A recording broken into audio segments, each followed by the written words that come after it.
أعوذ بالله من الشيطان الرجيم. بسم الله الرحمن الرحيم. السلام عليكم ورحمة الله وبركاته. الحمد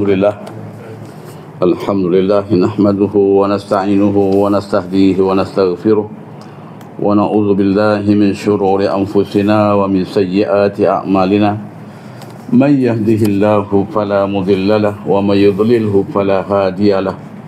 أشهد أن لا إله إلا الله وأشهد أن محمدا عبده ورسوله. اللهم أنت ربي لا إله إلا أنت خلقتني ya Allah. Kaulah Tuhanku, tiada Tuhan yang disembah melainkan Engkau yang telah menciptakan aku. Wa ana abduk, aku hanyalah hamba-Mu ya Allah. Wa ana ala ahdika wa wa'dika mastata'tu, aku berada dalam menyempurnakan janjiku terhadap-Mu sedaya upayaku. A'udzubika min syarri ma sana'tu, aku berlindung dengan-Mu ya Allah dari keburukan amal kerjaku. Abu'u laka bi nikmatika alayya, aku sedar dengan nikmat yang Kau kurniakan kepadaku. Wa abu'u bi dzambi, dan aku juga sedar dengan dosaku. Faghfirli fa innahu la yaghfiru dzunuba illa ant, ampunilah aku ya Allah, sesungguhnya tiada yang mengampunkan dosa melainkan Engkau. Amma ba'd. Yang saya muliakan Tuan Pengerusi Surau Darussalam dan barisan yang kuasa, yang mulia Ashabul Fadilah, tuan-tuan imam, ustaz-ustaz, tuan-tuan guru dan para muallim, khususnya tamu Allah, muslimin muslimat yang dikasihi sekalian. Alhamdulillah kita bertemu malam ini tuan-tuan. Marilah kita mulakan dengan umul kitab Al-Fatihah. A'udzubillahi minasyaitonirrajim. Bismillahirrahmanirrahim. Alhamdulillahirabbil alamin. Ar-Rahmanir-Rahim. Maliki yaumiddin. Iyyaka na'budu wa iyyaka nasta'in. Shiratal mustaqim. Shiratal ladzina an'amta 'alaihim ghairil maghdubi 'alaihim waladdallin. Amin. Malam ni insya-Allah tuan-tuan, syarat-syarat wajib zakat binatang ternakan atau binatang ternak, ya. Muka surat 380. Beberapa ada mungkin kita akan soalan-soalan yang menjadi soalan ini menjadi satu persoalan, kita jawab melalui ini ataupun nanti kita kongsikan. Pertama sekali, zakat binatang ni wajib tuan-tuan, ya. Zakat binatang ternak, lembu, kambing, unta, ya tuan. Dia ada dua syarat. Pertama, bahawa binatang itu binatang bebas meragut. Maknanya dia ni bebas lah, ya. Dan kita pun ternak dia di ladang ataupun di ladang-ladang. Disebut meragut sebagaimana tersebut dalam keterangan yang sebelum ni, gitu kan. Itu yang pertama. Yang kedua, binatang tu telah cukup haul dia atau cukup tahun dia, umur, ya, cukup umur dia. Binatang tu cukup umur. Dan yang keduanya ialah disebut binatang yang bebas ternak. Ya tuan-tuan, kita ada ladang, so dia makanlah di ladang yang ternak itu. Ladang ternak ni tuan-tuan, ya, ladang yang bebas lah, ya, begitu. Macam kita ada kebun kelapa sawit, kita ternak lembu di bawah kebun kelapa sawit kita, ataupun kita ada kawasan khas yang kita ternakkan dia kambing-kambing, ya, begitu kan. Kambing-kambing yang kita letakkan dia satu ladang khas yang kita letakkan dia, ataupun binatang yang lain yang termasuk dalam kategori binatang ternakan. Namanya ternak, ya tuan-tuan, tapi ternakan itu yang maknanya hidup dia ataupun ternakan bebas, ya. Meragut ataupun binatang yang disebutkan sebagai binatang bebas meragut rumput rampai makanan dia, ya, begitu. Baik, menerangkan maksud itu tuan-tuan, hadis yang disebut ialah an Aisyah radhiyallahu anha anna Nabiya sallallahu alaihi wasallam, disebut la zakata fi malin hatta yahula alaihi al-haul. tidak ada zakat. Maaf saya, dari Aisyah radhiyallahu anha sebutkan bahawa sesungguhnya Nabi menyebut, telah bersabda, la zakata, tidak ada zakat, ya, tidak wajib zakat, tuan-tuan, begitu, pada harta. Pada harta maknanya harta tu dia syarat, salah satu syarat ialah hinggalah telah sampai haulnya, sampai tahunnya, ya, sampai tahunnya. Begitu. Jadi kalau kita bercakap dalam konteks salah satu syarat zakat ni haul, tuan-tuan, cukup tahun, cukup tahun. Dan yang keduanya nanti kita tahu bahawa dia cukup nisab lah, begitu kan. Sekarang ni yang pertama cukup haul, kerana sesungguhnya cukup haul itu zakat, walaupun zakat binatang pun dia kena ada tahun dia, tahun ternakan, ya, tahun, cukup tahun, kita keluarkan zakat, cukup tahun keluarkan zakat, ikut umur pula, umur yang kita sebutkan berdasarkan pertemuan yang lalu. Baik, dan yang kedua disebutkan juga tak boleh diambil untuk zakat binatang-binatang yang terlampau tua, binatang-binatang yang cacat, tuan-tuan, seperti buta, buta matanya sebelah, tu kan, itu tak wajib zakat. Disebutkan dari hadis Nabi SAW berikutnya, an Anasin radhiyallahu an qala an-nabiy sallallahu alaihi wasallam wala yukhraju fi sadaqati harimatun wala dhatu awarin wala taisu. Ya, begitu. Hadis riwayat Bukhari, tuan-tuan, dari Abu Daud. Ini secara dasar-dasar, ya, dasar hukumnya. Dari Anas radhiyallahu an, dia kata telah bersabda Nabi SAW, maksudnya tidaklah, ya, dan tidaklah diambil untuk zakat. As-sadaqah tu zakat lah, seperti dalam Al-Quran surah At-Taubah tu, innamas sadaqatu lil fuqara'i wal masakin wal amilina 'alaiha. Sungguhnya sedekah itu berdasarkan asnaf yang 8, ya, begitu. Kepada golongan yang 8 disebut sedekah. Dalam konteks ayat, sedekah itu ialah zakat, ya, tuan-tuan. Dia kata telah bersabda Nabi SAW, tidaklah diambil zakat atau untuk zakat binatang-binatang yang terlampau tua, harimatun, tua, ya, tuan-tuan, tua lah, tua sangat lah, lepas di umur, dan ataupun binatang yang buta, zata awar, awar ni mata dia buta, tuan-tuan, atau cacat mata, wala taisun, ataupun bapak kambing, ya, tuan-tuan. Apa makna bapak kambing ni? Tuan-tuan ternak lembu, ternak kambing, tuan-tuan simpan satu bapak dengan tujuan pembiakan, ya, tu. Lembu pun ada, orang ternak ladang, dia simpan satu bapak untuk pembiakan. Bapak ni tak wajib zakat, ya, gitu. Bapak kambing, bapak lembu, dia tak wajib zakat. Sebab dia menjadi binatang itu, kita jaga dia, kita ternak dia tujuan untuk membiakkan, ya. Itu yang kalau kita ternak kambing dalam kandang kita, apabila ada bapak dia, sentiasa dah dapat anak baru, tuan-tuan. Kalau dah bapak tu kita zakatkan dia. Dalam makna zakat ni, walaupun, tuan-tuan, walaupun kita tak keluarkan kambing tu, tapi kita bayar dengan kadar duit dia, betul tak? Tu tak wajib zakat. Begitu.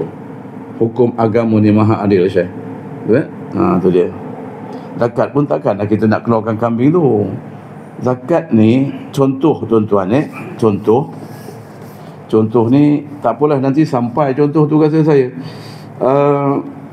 Kita keluarkan 40 ekor kambing, wajib seekor zakat, ya tak? 40 ekor kambing wajib seekor. Bayarlah nilai seekor kambing. Begitu, bayar zakat.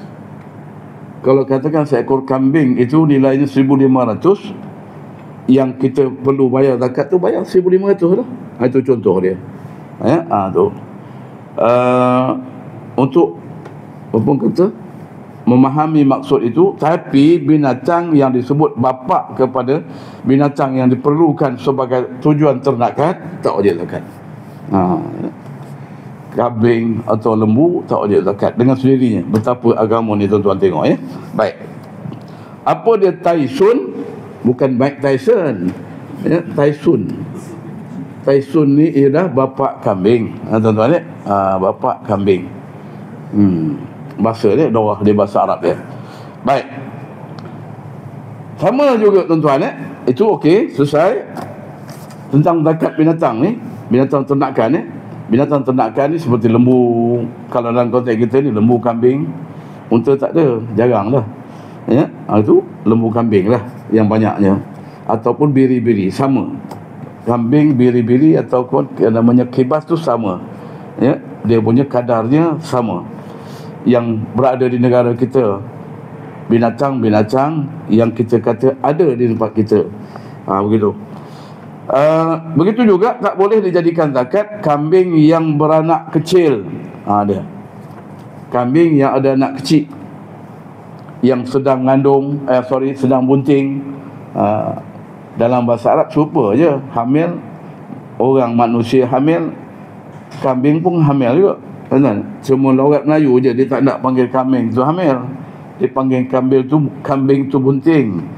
Orang tu hamil, nak jaga maruah, begitu kan? Sama je tuan-tuan ya.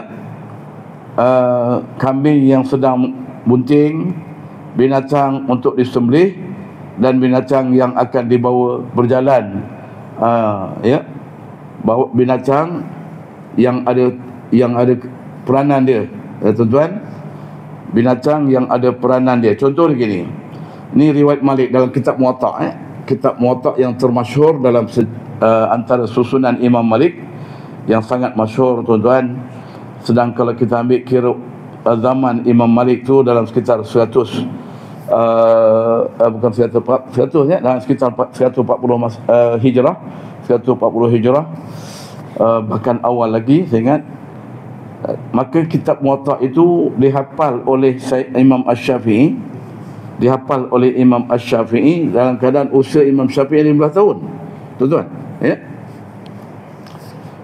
Usia Imam Asy-Syafi'i 15 tahun. Betul lah, lahirnya Imam Syafi'i tahun 150 Hijrah ya, 150 Hijrah.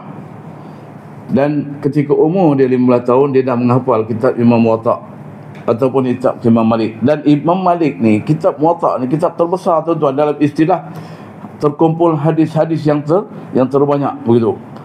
Jadi apa di antaranya berbunyi yang tersebut dalam kitab Muwatta ni, an Umar bin Al-Khattab radhiyallahu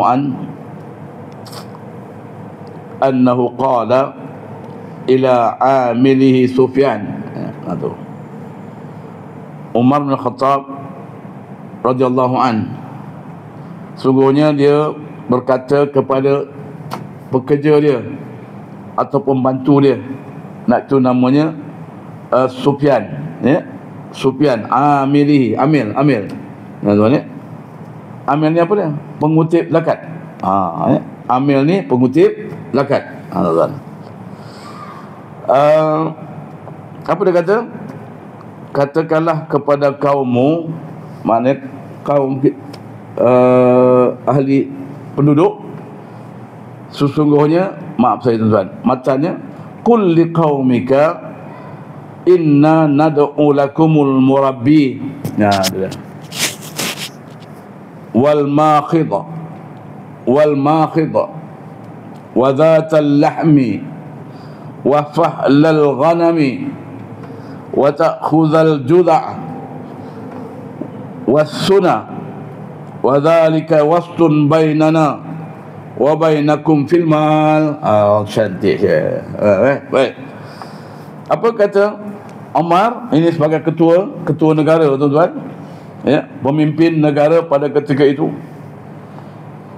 Dia telah berpesan kepada Amil, iaitu Sufyan. Sufyan ni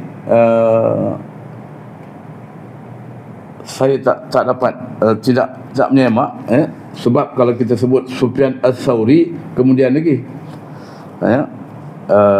lagi Abu Sufyan, dia bukan Abu Sufyan, sebab zaman Sayyidina Umar.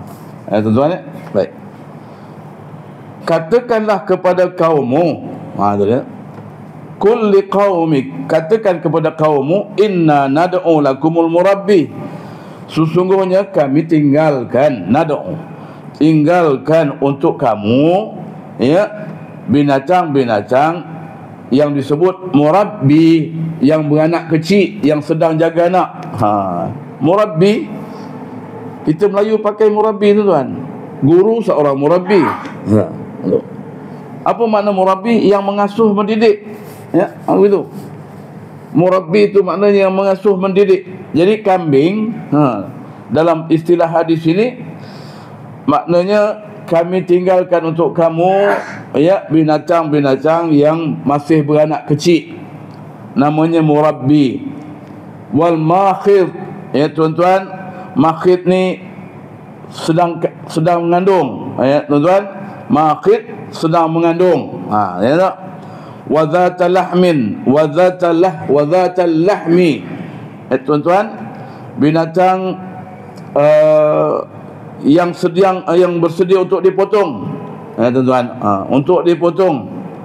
Dzatal lahm, tujuan nak ambil daging, yang punya daging banyak, nak disembelih, potong. Wa fahlal ghanam, dan juga, ya tuan-tuan, fahlal ghanam ini disebutkan ialah kambing disebut sebagai kambing jantan yang dibawa untuk berjalan. Dan juga disebut wa na'khudhul juz'a, kami ambil, kata Nabi SAW, kata Umar menyampaikan maksudnya kepada Sufyan, wa na'khudhal khuda', kami ambil, ya tuan-tuan, binatang-binatang yang berumur muda, umur setahun dan 2 tahun. Apa tu? Zakatnya ialah setahun dan 2 tahun. Na'khudh al-judha' was-sunnah. Dan kami juga ambil, kata Sayyidina Umar, iaitu disebutkan sebagai juzak dan sunnah ni sama tuan-tuan, antara setahun dan 2 tahun. Wa dzalika wasdun bainana wa bainakum, yang demikian itulah peraturan, ya, yang dijadikan sebagai ketentuan bainana wa bainakum, seadil-adilnya antara kami dengan kamu dalam hal urusan harta. Tuan-tuan, dalam hal urusan harta, ataupun kalau tengok terjemahannya, yang kami jalankan padamu dalam urusan harta ini. Itulah. Baik.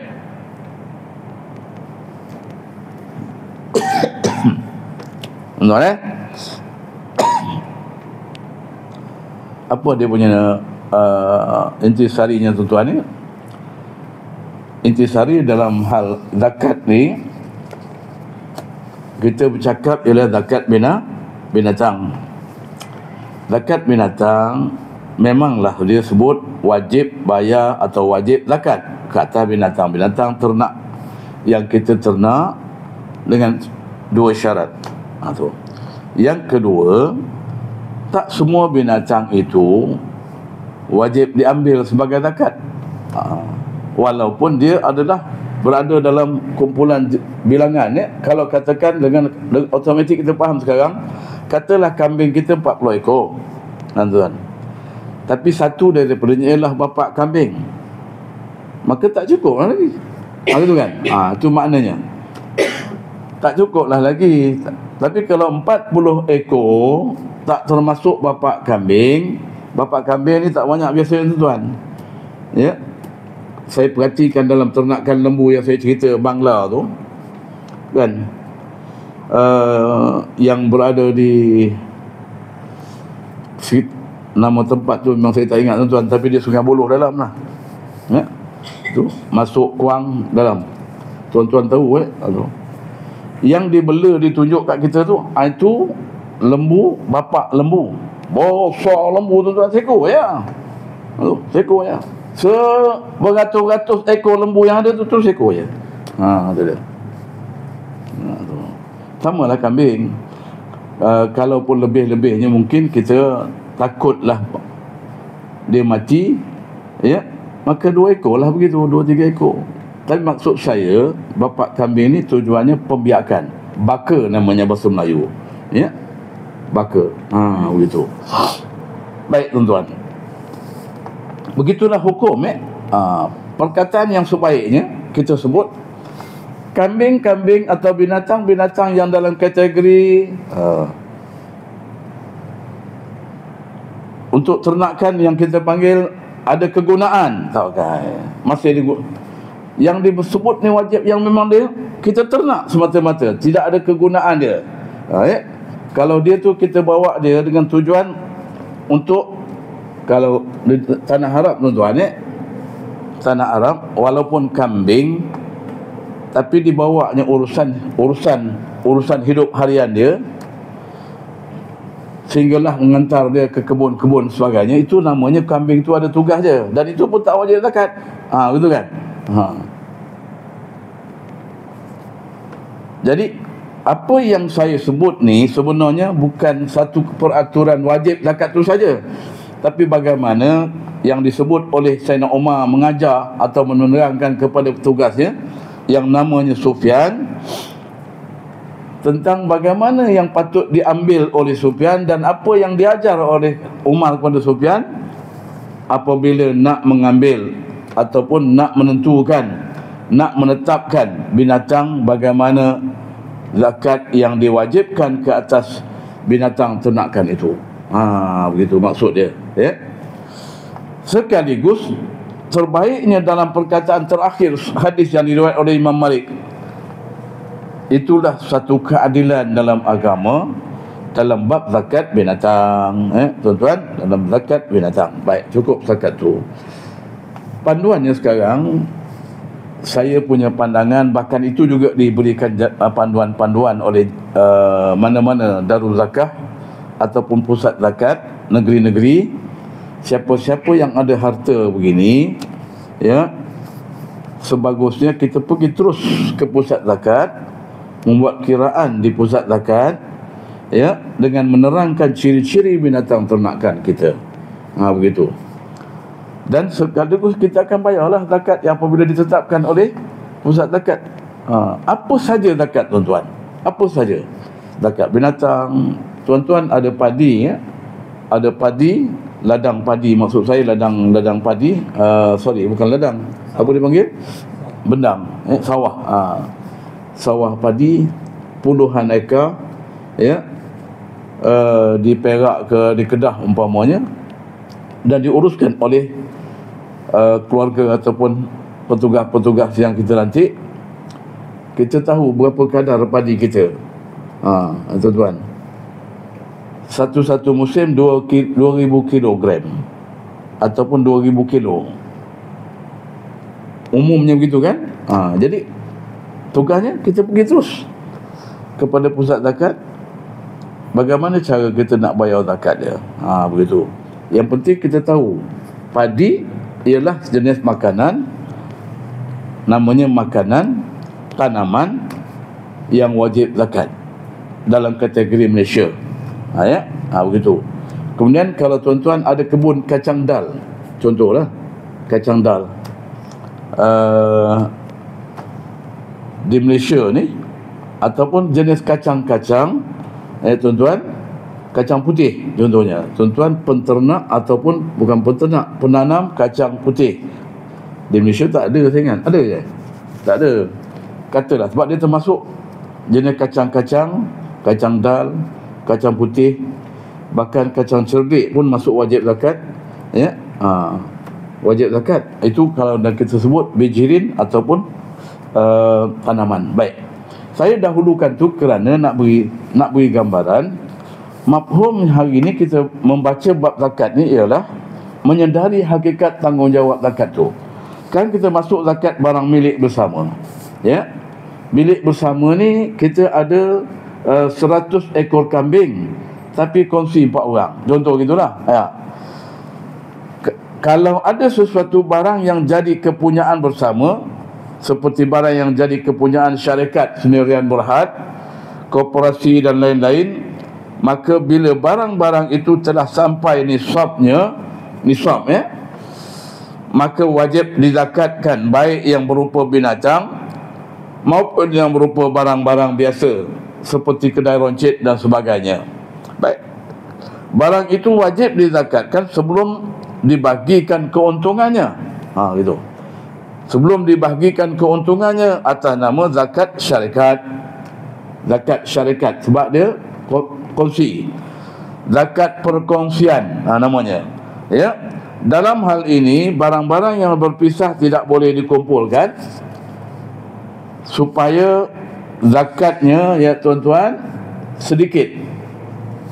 Juga barang-barang yang terkumpul tidak boleh dipisahkan supaya jangan jadi dizakatkan kerana tidak sampai satu nisab setelah dipisahkan. Tujuan nak misah je. Ya, saya ulang. Ayat yang menyebut di akhir ini, barang itu wajib dizakatkan sebelum dibagi keuntungannya.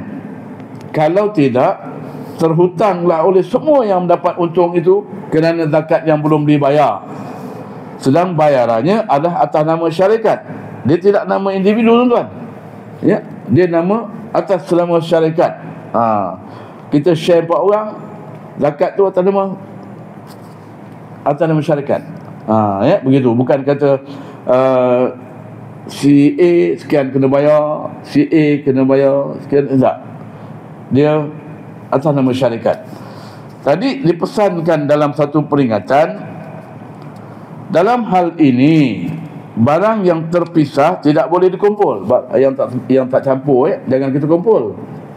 Kenapa? Supaya zakatnya tidak banyak, ataupun zakatnya sedikit lah. Tidak disebutkan sebagai supaya zakatnya sedikit. Bukan tujuan nak mengelak daripada tanggungjawab. Yang itu tu kena halusi. Saya pun tak pasti yang disebut terpisah ni harta yang terpisah ataupun barang yang terpisah. Tuan-tuan, dia tengok keadaan.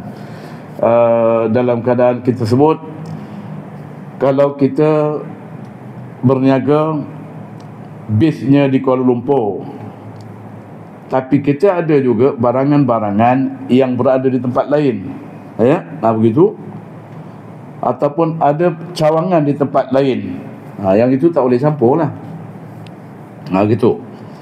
Juga barang yang terkumpul tidak boleh dipisah. Kalau barang tu dah ada bersama, tak boleh pisah pula, supaya jangan jadi zakat dizakatkan. Tujuan nak mengelak daripada zakat, kan? Kalau dah samalah dia. Begitu. Kerana tidak sampai satu nisab setelah dipisahkan. Kita tujuan nak ngelak daripada nisab, kita pisahkan dia. Tapi yang memang berpisah, barang tu memang dia tak sama dalam stok yang ada, maka tak perlulah kita campurkan dengan stok itu. Sekaligus agama mengajarnya supaya di situ tidaklah membebankan kadar zakatnya. Begitu, tuan-tuan. Penelitian ini, tuan-tuan, kita kena halusilah. Bab fiqh Syafi'i ini dia memang ringkas, tapi saya percaya dalam mafhum ini, kita ni, tuan-tuan, dalam stok barangan berbeza. Ada yang terkumpul di satu tempat, ada 2-3 tempat dan sebagainya, ya. Maka yang itu tak perlu campur. Tapi kalau yang dah bersama dalam satu tempat, stok yang satu, maka tak boleh pisah. Tujuan untuk mengurangkan zakat, tidak. Ya, begitu. Oleh itu, apa yang disebutnya, tuan-tuan, bagaimana kita nak melihat satu penjelasan berkaitan dengan panduan di atas, kan? Juga kembali kepada hadis Nabi sallallahu alaihi wasallam. Sikit lagi. An Ibnu Umar radhiyallahu anhuma anna Rasulullah sallallahu alaihi wasallam kataba kitab as-sadaqah. Zaman dulu, tuan-tuan, ya. Zaman sekarang pun, sebab itu dokumen. Walaupun handphone ada WhatsApp, tapi satu panduan hukum dia keluar dengan satu bentuk dokumen. Nabi tulis, ya. Diriwayatkan bahawa dari Ibnu Umar, Abdullah bin Umar radhiyallahu anhuma, menceritakan bahawa Rasulullah SAW telah menulis tulisan as-sadaqah, tuan-tuan, faqaranahu bisayfihi, masya-Allah, fa umila bihi wa Abu Bakar wa Umar radhiyallahu anhuma. Baik, saya baca dulu bahawa Rasulullah SAW pernah menuliskan sebuah kitab zakat, dokumen zakat, dan disertakan surat itu dengan pedangnya. Tu dia, kirimkan, tuan-tuan. Maka dipraktiskan oleh pekerjaan itu orang yang melaksanakannya, ya tuan-tuan, iaitu siapa? Oleh Abu Bakar dan Umar radhiyallahu anhuma, yang tertulis di dalamnya. Dua orang sahabat ni laksanakan perintah Nabi melalui tulisan tu. Ya, Abu Bakar dan Umar disebutnya dengan bahasa faqaranahu bisayfihi, Nabi hantar bersama dengan pedang. Tuan, main, ya. Kemudian fa umila bihi Abu Bakar, maka disempurnakan peranan dan tanggungjawab itu ataupun perintah itu oleh Abu Bakar dan Umar radhiyallahu anhuma. Sedang pada ketika itu, tuan, wa kana fihi la yufarraqu baina mujtama'in wa la yujma' baina muqtarikin, ya. Baik, tuan-tuan, makhafatas sadaqah. Tu. Baik. Maknanya di situ, tuan-tuan, diingatkan tidaklah boleh dipisah-pisahkan antara binatang-binatang yang berkumpul, dan tak boleh juga dikumpulkan binatang-binatang yang terpisah-pisah kerana takut kena zakat, kerana takut berzakat. Ini binatang, ya. Kan Nabi ini terkenal dengan penternak kambing. Bahkan sahabat-sahabat Nabi pun ramai, sehingga kan Abu Bakar, ya tuan-tuan, bahkan Umar pun ketika mana dia sebut tentang infak dan membelanjakan harta, ya, dia akan mengeluarkan binatangnya ratusan ekor sebagai infak. Begitu juga dengan untanya. Begitu menggambarkan, ya, usaha-usaha zaman Nabi dan sahabat-sahabat Nabi ialah terkenal dengan penternak binatang. Satu. Yang kedua, ikut sejarah yang menulis, sejarawan yang menulis, baginda Nabi sallallahu alaihi wasallam, ya, menjadi seorang pemimpin, memimpin manusia Mekah dan Madinah dan seluruh pelosok negara Teluk Arab yang sampai pada ketika di zaman baginda, berjaya mengenali jiwa manusia, ragam manusia, sebab Nabi seorang yang berjaya menjadi pengembala kambing. Itu dia, ya. Nabi berjaya mengembala kambing kerana mengurus binatang namanya kambing ni susah. Tu, ditulis oleh sejarah begitu.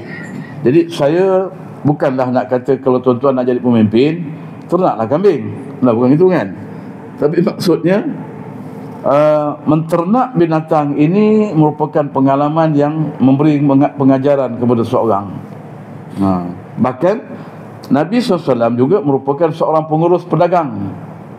Bagaimana membawa dagangan Sayyidatina Khadijah ke Syam, ya tuan-tuan, berjaya berniaga mengurus dagangan Sayyidatina Khadijah dan mendapat keuntungan berganda-ganda berbanding sebelum Nabi yang diutuskan oleh Sayyidatina Khadijah untuk membawa dagangannya.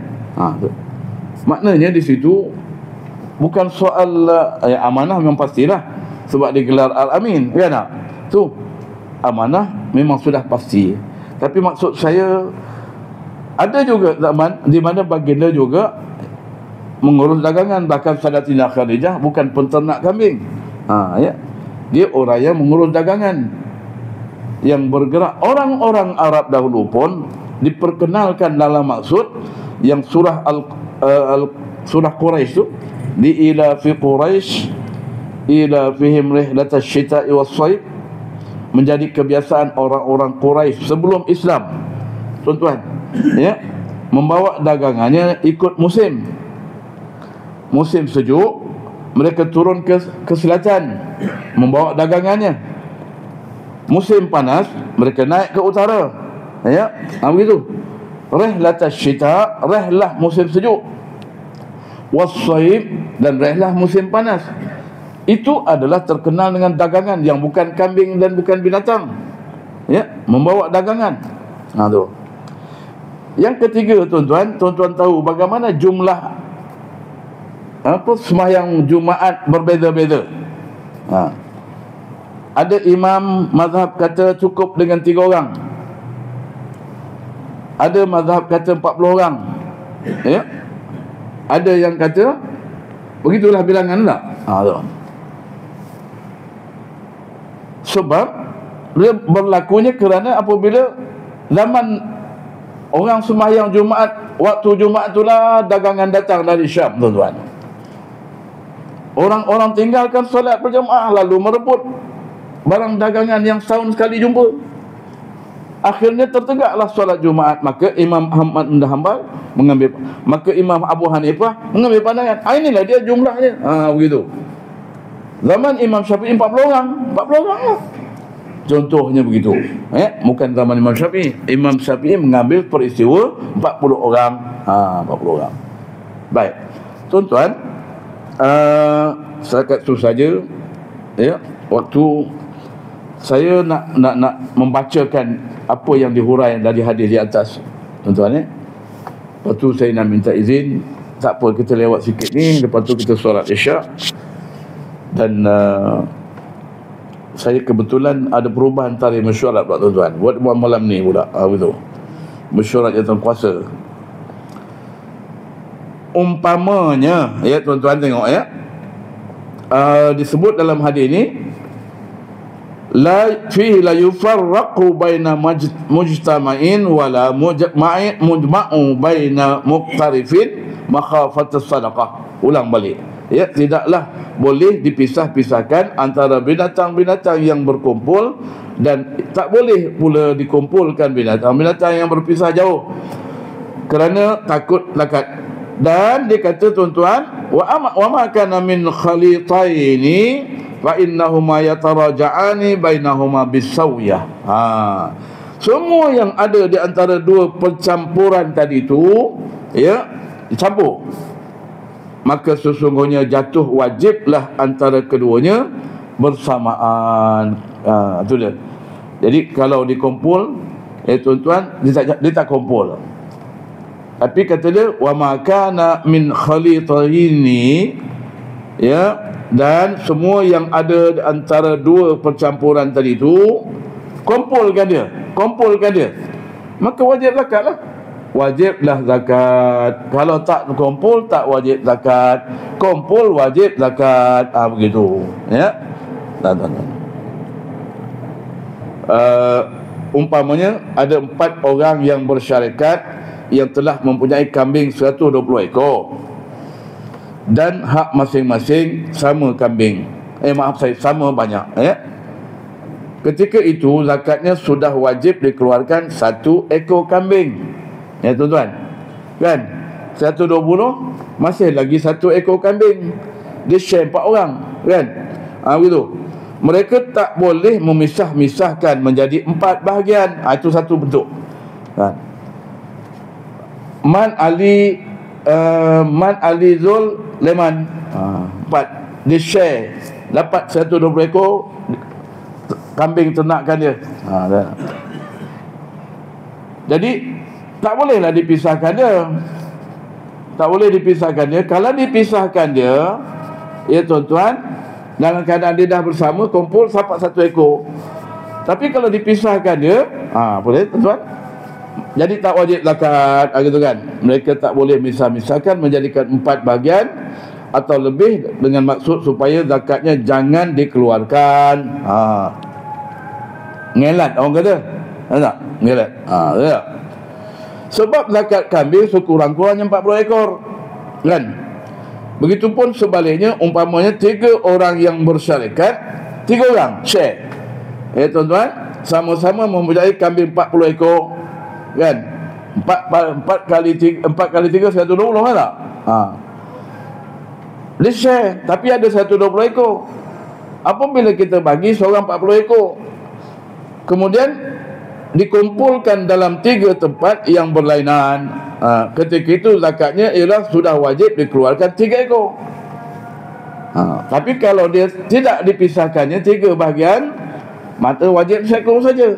Gitu kan? Nampak dengan tak? Itu mudahnya agama. Kau ambil 40. Ni 40. Nah, cukup. Kita ada 120 ekor. Wajiblah zakat setiap orang yang kita panggil ahli syarikat itu, setiap 40 ekor kambing bahagian dia seekor kambing zakatnya. Sedang ketika mana berkumpul, dia hanya wajib seekor saja. Betul. Betul. Dia 130 je, baru naik 2 ekor. Tu kan. Tu. Itu namanya sama je saya. Kalau kita dalam share ni kan, share banyak kita panggil banyak stok simpanan kan. Stok simpanan masing-masing dalam stok gitu. Jadi stok yang begitu tu pun tengok pasal barang roncit tak sama dengan kambing. Tu tak sama dengan lembu. Barang roncit lah, kira di barang roncit stok yang ada. Yang terjual, yang belum terjual, semua dah kira. Jadi semua tu berbeza.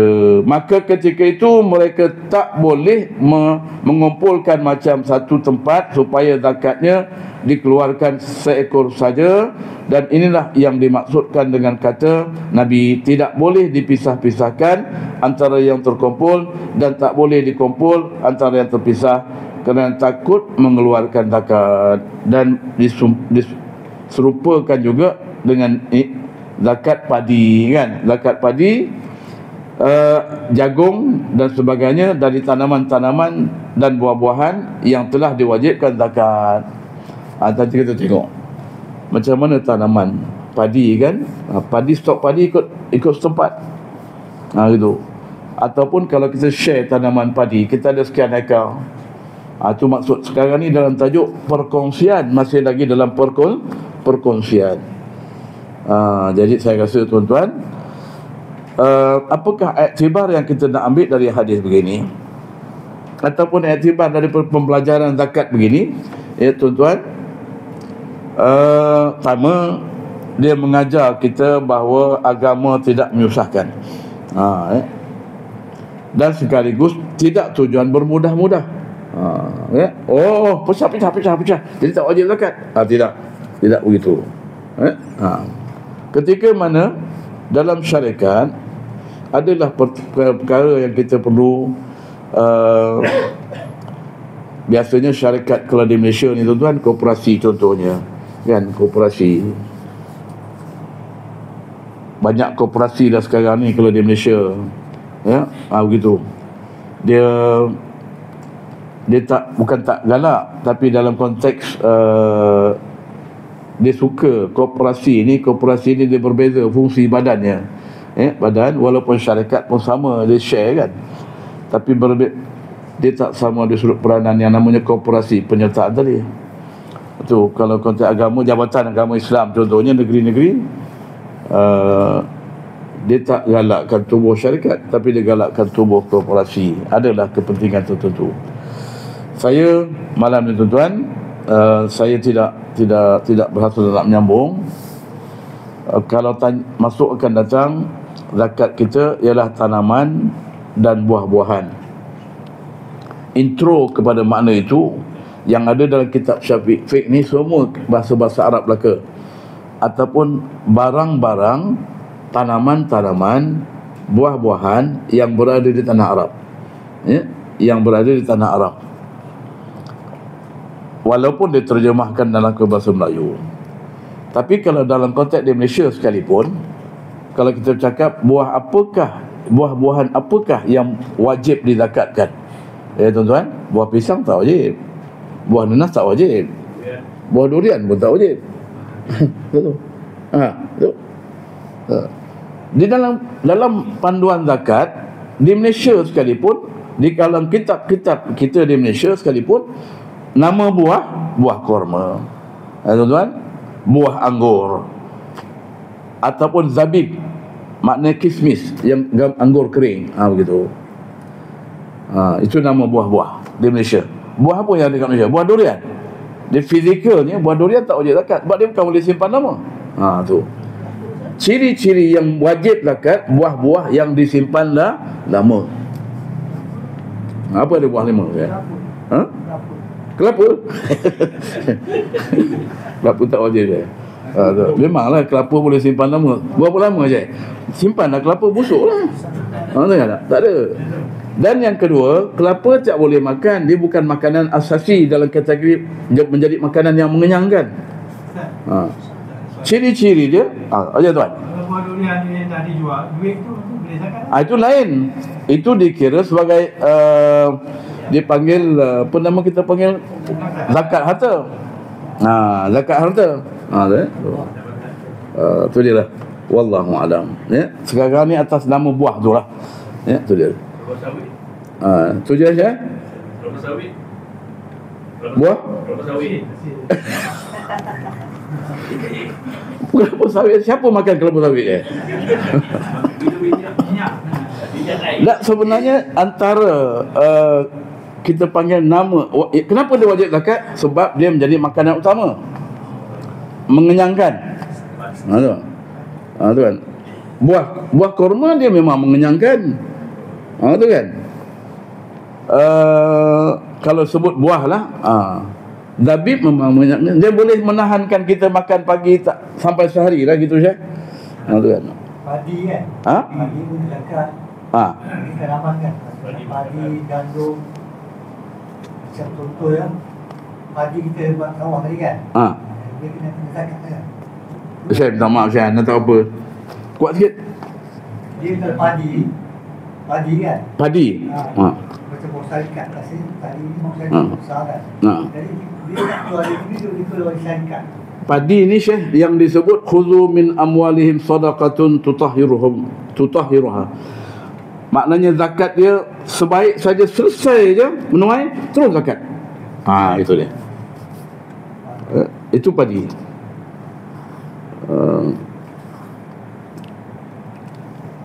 Wallahu a'lam. InsyaAllah ya. Terima kasih. Itu saja. Subhanallah bihamdi, subhanakallahumma bihamdika asyhadu an la ilaha illa anta subhanaka inni subhanakallahumma bihamdika asyhadu an la ilaha illa anta astaghfiruka wa atubu ilaik.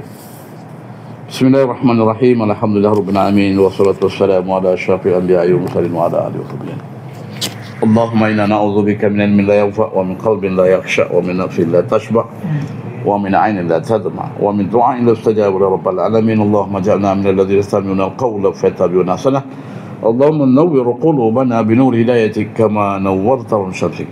اللهم اجعل جمعنا هذا جمعا مرحوما وتفرقنا من بعد تفرقا معصوما ولا تجعل اللهم فينا ولا معنا ولا من يسوعنا شقيا ولا مطرودا ولا محروما يا ارحم الراحمين.